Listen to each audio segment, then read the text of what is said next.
আমি মেট্রো রেলের আগের একটি ভিডিও করেছিলাম, যে ভিডিওতে আমি বলেছিলাম যে আওয়ামী লীগ যদি 15 বছর ক্ষমতায় না থাকতো তাহলে বাংলাদেশে এই স্বপ্নের মেট্রো রেল কখনো দেখে যাওয়া লাগতো না বা এই মেট্রো রেল কখনো হতো না।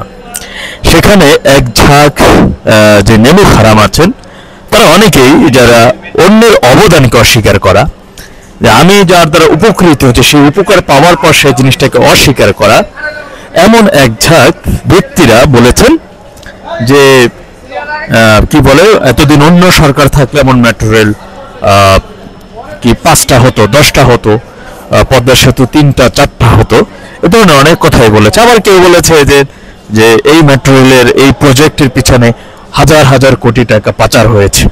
এখন তাদের উদ্দেশ্যে শুধু আমি একটি কথা বলবো যে বাংলাদেশ আজকে স্বাধীনতার 53 বছর শেষ করেছে, 54 বছর। এই 54 বছরের মধ্যে আওয়ামী লীগ কিন্তু ক্ষমতায় ছিল 23 বছর। 23 বছর তারা দেশ শাসন করেছে।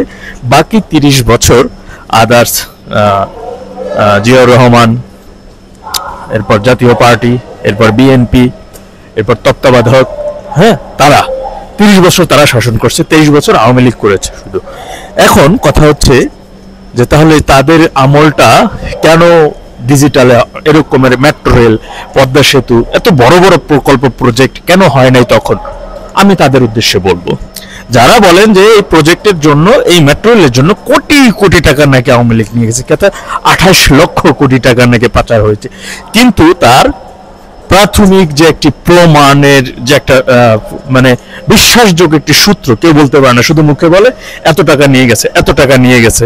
আর এখন তো বাপুরে বাউ, যে ওই কি বলে, ঠাকুর ঘরে কেড়ে আমি কলা খাই না, এমন একটা বিষয়, যেখানে যাই হোক না কেন ওইটাই আওয়ামী লীগ। ঠিক আছে, এখন কথা হচ্ছে কি, আপনি এই উন্নয়নকে যদি আপনি অস্বীকার করলে, তো আপনি আসলে অন্যকে সম্মান দেওয়া, অন্যকে সম্মান প্রদর্শন করা, কারো দ্বারা কোনো কিছু পরিবর্তন হয়েছে, একটা জিনিস উন্নয়ন হয়েছে, সেই বিষয়টাকে অস্বীকার করাটা, এটা নেমু খারামের দলরা করে, এটা বেঈমানরা করে থাকেন। তা আপনি কেন এই নেমু খারামের দিকে আর বেঈমানের দিকে আপনি কেন ঝুঁকবেন? ঠিক আছে, একটা কথা কি, আমাদের ধর্ম কিন্তু আমাদের শিখিয়েছে যে নেমু খারামকে কখনো আল্লাহ ক্ষমা করেন না। নেমু খারামি ব্যক্তিরা বরাবরই নেমু খারামে হয়, সে যে দলেরই যে ব্যক্তির হোক না কেন। আপনি যদি স্বীকার করেন উন্নয়নটা, সেটাকে স্বীকার করলে কি আপনি পচে যাবেন, আপনি নষ্ট হয়ে যাবেন? এটা তো না। সুতরাং আমি বলবো, আজকের এই স্বপ্নের পদ্মা সেতু দক্ষিণবঙ্গের, আজকের এই স্বপ্নের মেট্রো রেল, এটি আওয়ামী লীগ সরকার 15 বছর টানা ক্ষমতায় ছিল বলে হয়েছে।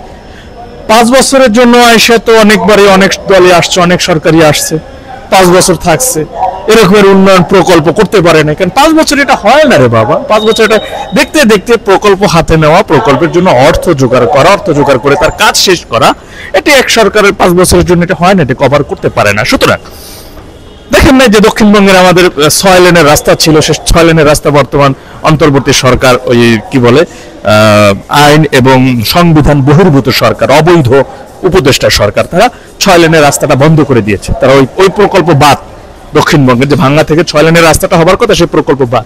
সুতরাং এই 5 বছরের জন্য কোনো সরকার আসলে পর কোনো দল যদি ক্ষমতা আসে, তারা এটা মানে ওই আগের সরকার যে প্রকল্পগুলো হাতে নেয়, ওই প্রকল্পগুলো অবৈধ, ওই প্রকল্পে বহু টাকা লুট করা হয়েছে, লুণ্ঠন করা হয়েছে, ওটা ঠিক না, এই ধরনের কথা বলে তারা সেই প্রকল্পটা বন্ধ করে দেয়।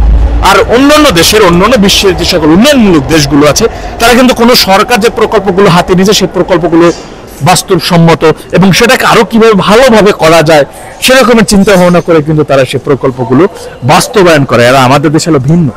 আমাদের দেশে হলো এখন তো না, স্বাধীনতার 53 বছর শেষ, 54 বছর, এখন মধ্যে স্বাধীনতার ঘোষণাকে সেটা নিয়ে হলো কঠিন বিতর্ক। সেটা নিয়ে একদল তারা স্বাধীনতার, তার মানে আমি এগুলো আসলে আমি বলতে চাই না, কারণ এগুলো বলতে গেলে ভিন্ন দিকে চলে যায়। ওরা জানে না যে ওদের নেতা, ওরা যাকে স্বাধীনতার ঘোষক ঘোষক ঘোষক ঘোষক বলে একেবারে মুখে ফালা তুলে তোলে, ওদের নেতা যার সৈনিক ছিল, আমি সেই বঙ্গবন্ধুর সৈনিক। শ্রদ্ধা, ভালোবাসা,